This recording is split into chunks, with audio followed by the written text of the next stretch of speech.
I'm Marcello Schermer. I'm the regional manager for Africa at Seedstars World. I am pretty much a nomad. I've traveled 14, 15 countries in the past year to find the best entrepreneurs, and it's been an amazing journey so far. Great, well thank you for taking the time to speak. Can you tell us some more about the startups and what you've encountered traveling across Africa? Sure. I mean, what you see is that you see startups that are really inspiring. You know, you would never think of going to a country like Ethiopia and finding a startup that is building something. But what inspired us and what was really beautiful is to go to all these places and have constantly your assumptions about places being proved wrong by entrepreneurs who are just doing really inspiring things. And so the startups we've seen are really diverse, they're really different, but they kind of go into a few categories, and that's what I talked about before. It's really about startups that are bringing technology to industries that have not had technology before. So look at church administration, look at healthcare, look at education, where people are working on ways to use technologies in ways that help these industries be better and more efficient. There's companies that are kind of trying to make people better and more efficient, and instead of trying to replace people, which is what you see a lot coming out of Silicon Valley these days.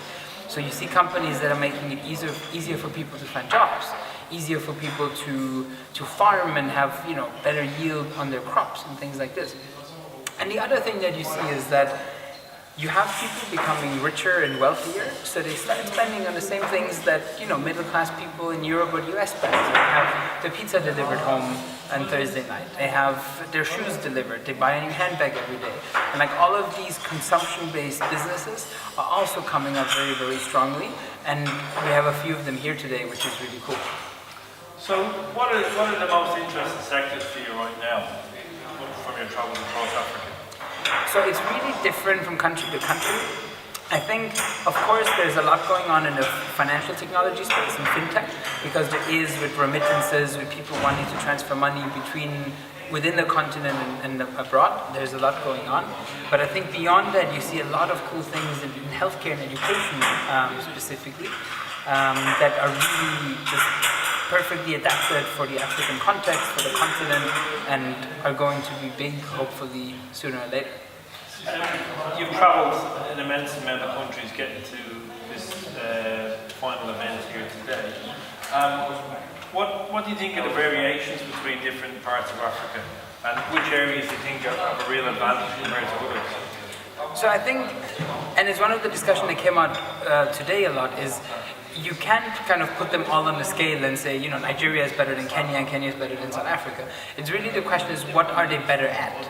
So if you look at Nigeria, you see a very interesting market because it's really big and very culturally homogenous in a broad sense. So you see companies building things in Nigeria for Nigeria, and if you have 160 million people that you can serve, you don't really have to think about going abroad anytime soon, because if you can serve Nigeria, then you have a pretty substantial business. On the other hand, you see countries like Rwanda that are much smaller, but are building an ecosystem for startups and are trying to position themselves as kind of a launch pad or a testing ground for Africa. The pitch goes kind of like, if you can make it in Rwanda, then you can expand to the rest of Africa as well. So I think you really have to look at it in a way of what are different ecosystems good at, what do they excel at, and what kind of talent and people and industries do they attract. And from that perspective, the continent is just incredibly diverse and just beautiful to see. This event is obviously called Seedstars, and we're talking about seed funding. How difficult or easy is it for these startups to achieve funding to get going? It's very tough. It's very tough for the reason that the investor community is generally not really well informed when it comes to making investments, and are very risk averse and much more used to other things. So if you look into a lot of African countries, you see very wealthy people. The countries are not poor.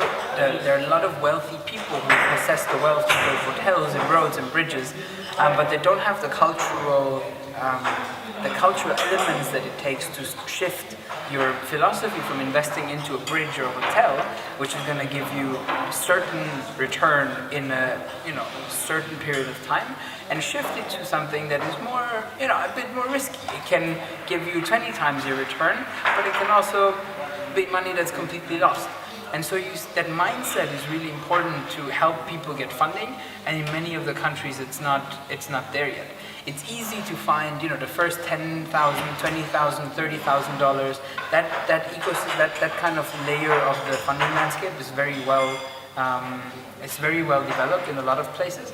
But then going beyond, if you're looking for your first 100,000, your first 500,000, your first million, that is when it becomes really, really tough. And what you see is that all the big funding rounds that are happening are generally from foreign investors, because they come in with the mindset and the bigger checkbooks and make these bigger investments.